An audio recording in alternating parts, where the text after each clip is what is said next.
तो कह दो कुछ भी कहना है आपको कि ये जाहिल है, गवाह है, जो भी है, लेकिन मूवी एंटरटेनमेंट करती है तो करती है। इंडिया में इस समय सबसे बड़ा जो स्टार है, जो होल्डिंग पावर रखता है फैन फॉलोइंग की, वो है प्रभास।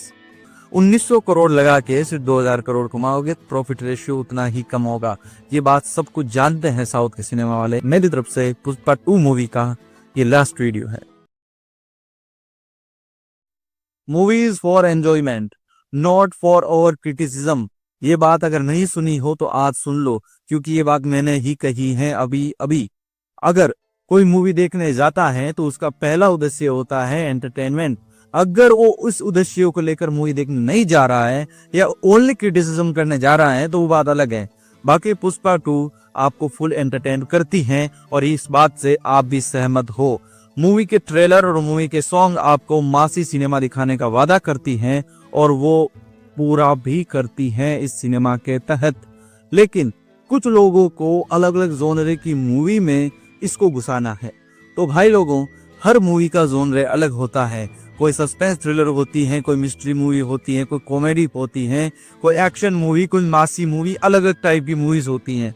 अगर आप सस्पेंस थ्रिलर में मास मसाला देखने जाओगे तो वहां आप निराश होगे, और मास मसाला मूवी में आप थ्रिलर मूवीज देखोगे तो आप निराश होगे, क्योंकि आप जैसे ही जगह पे जाओगे उसका वहां वैसा टेस्ट होता है।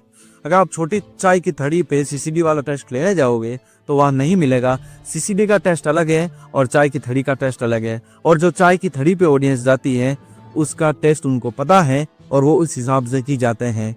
अगर कह दो कुछ भी कहना है आपको कि ये जाहिल है, गवाह है, जो भी है, लेकिन मूवी एंटरटेनमेंट करती है तो करती है। और रही बात दूसरी, ये मूवी जो अभी इसका ट्रेलर टीजर, इस पे कुछ बात करते हैं कि हुआ क्या है एक्चुअल में।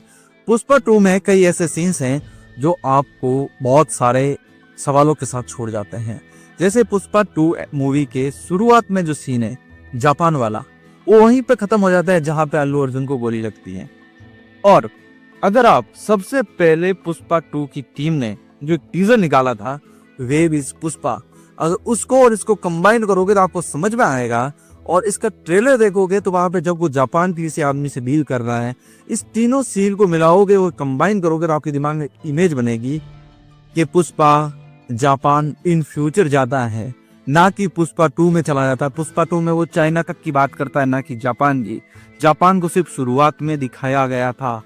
अब ये होगा, वो जापान जाएगा जहां पे उसको गोली लगेगी और वहां से वो मिसिंग होगा, और उसको बहुत सारे लोग देखने की ऐसी बातें कहेंगे, और फिर आपको याद आएगा वेयर इज पुष्पा का वो टीजर कि मामा पुष्पा जिंदा है, वो वाला सीन। तो भाई लोग, और फिर वो होगा जापान में डीलिंग करेगा, और फिर पुष्पा द रैम्पेज, इस मूवी का प्लॉट सेटअप होगा। अगर आपने इन तीनों को कंबाइन किया है तो आपके दिमाग में भी ये पिक्चर जरूर बन गई होगी। अब एक और साउथ मूवीज की अभी हाल ही में एक मेरे को बहुत सारी कमी देखने को मिली, बजट इश्यू। भाई साहब, इनके बजट बहुत ज्यादा हो रहे हैं। पुष्पा जब शुरुआत में बनी थी तो इस मूवी का बजट शायद 100 करोड़ था, लेकिन मूवी का सिनेमा या कंटेंट ऐसा था कि लोग उसको देखने जाते। अगर सुकुमार इसमें 500 करोड़ ना लगाते तो भी ये मूवी लोग देखने जाते, इस मूवी का हाइप था। लेकिन इन्होंने इस मूवी में जो बजट यूज किया वो अच्छा किया है, लेकिन बजट इश्यू शायद नहीं होना चाहिए साउथ की मूवीज में। एक जो ओवर बजट मूवीज बनाए जा रहे हैं ना सब लोग किसी ना किसी होड़ के चक्कर में, तो भाई लोगों को गलत है, क्योंकि प्रॉफिट रेशियो होता है ना, वो बजट के अकॉर्डिंग होता है। अगर आप 20 करोड़ की मूवी बना के 2000 करोड़ कमाओगे तो आपका परसेंटेज रेशियो उतना ही बड़ा होगा, और अगर आप 1900 करोड़ लगा के सिर्फ 2000 करोड़ कमाओगे तो प्रॉफिट रेशियो उतना ही कम होगा। ये बात सब कुछ जानते हैं साउथ के सिनेमा वाले, फिर भी पता नहीं उनके मेकर्स क्या सोच के मूवीज बना रहे हैं, भगवान जाने उनको। ये बहुत बड़ी समस्या आ रही है बजट को लेकर। और रही बात, एक बात मैं कहना चाहूंगा जिसको लेकर मेरी बहुत सारे लोगों से शायद मैं मिलाप नहीं होगा, वो सोचेंगे कि यार ये आदमी कुछ गलत बोल रहा है। तो मेरी बात सुनो, इंडिया में इस समय सबसे बड़ा जो स्टार है, जो होल्डिंग पावर रखता है फैन फॉलोइंग की, वो है प्रभास।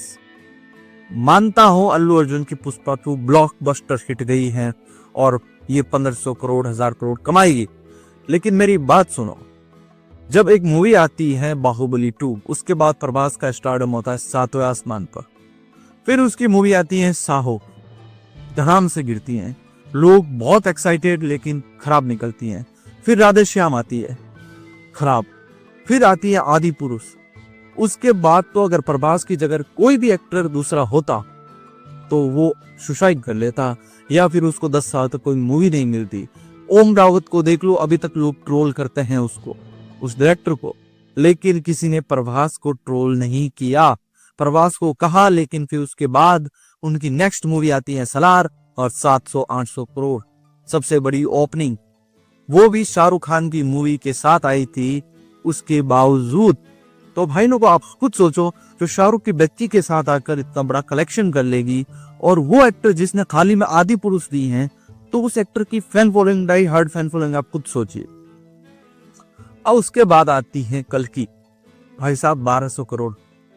अगर कोई आदमी इतना डाउन जाके वापस इतना अप आ सकता है, तो खुद सोचो वो इंडिया का सबसे बड़ा सुपरस्टार है या नहीं।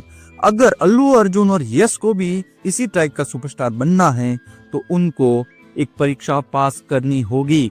एक फ्रेंचाइज होती है हर किसी को, उसके बाद उनकी कौन सी मूवीज आती हैं 2-3, और वो कैसी परफॉर्म करती हैं, और उसके बाद अगर फेल हुए तो वापस कैसे कमबैक करते हैं, उसी को सुपरस्टार कहते हैं। और इस परीक्षा में अभी अल्लू अर्जुन और यश नहीं शामिल हुए हैं। जिस दिन वो ऐसी परीक्षा पास कर लेंगे, वो प्रभास की कैटेगरी में आ जाएंगे। इसीलिए मैं कहता हूं प्रभास हाल ही में इंडिया के सबसे बड़े सुपरस्टार है। अल्लू अर्जुन और यश भी मैं चाहता हूं कि इसी कैटेगरी में शामिल हो, लेकिन फिलहाल नहीं है। अगर पुष्पा 2 के बॉक्स ऑफिस कलेक्शन की बात करें तो आंकड़े बहुत बड़े नजर आ रहे हैं। इसका फर्स्ट डे शो आ रहा है, जो कलेक्शन आ रहा है 294 करोड़ आ रहा है, और दूसरे दिन 449 करोड़, और तीसरे दिन 621 करोड़, यानी 3 दिनों में मूवी ने 621 करोड़ कमा लिए हैं। और केवल हिंदी बेल्ट में 3 दिनों में इस मूवी ने 205 करोड़ कमा लिए हैं। तो मेरी बात सुनो भाई लोगों, अगर ये मूवी 4 दिन अगर संडे को भी काउंट करे ना, तो ये मूवी डेफिनेटली 700-750 करोड़ पार जाएगी, और इस मूवी के लिए 1000 करोड़ हंसते खेलते पार करने वाली बात हो जाएगी। तो मेरी तरफ से जो एनालिसिस था, ये पुष्पा मूवी के लिए लास्ट वीडियो था, क्योंकि इसमें जो भी मुझे बातें लगी, जो भी मुझे क्रिटिक्स की बातें लगी, इधर उधर की बातें लगी, मैंने सब बात कह दी। इसके बाद शायद आप खुद देखना पुष्पा मूवी का, कि पुष्पा मूवी एक अच्छा स्टैंडर्ड सेट करेगी। और मेरी तरफ से पुष्पा 2 मूवी का ये लास्ट वीडियो है। तो मेरी तरफ से फिलहाल इतना ही, मिलते हैं नेक्स्ट वीडियो में। तब तक अपना ध्यान रखें, लाइफ को एंजॉय करें। जय हिंद, जय भारत, लव यू ऑल।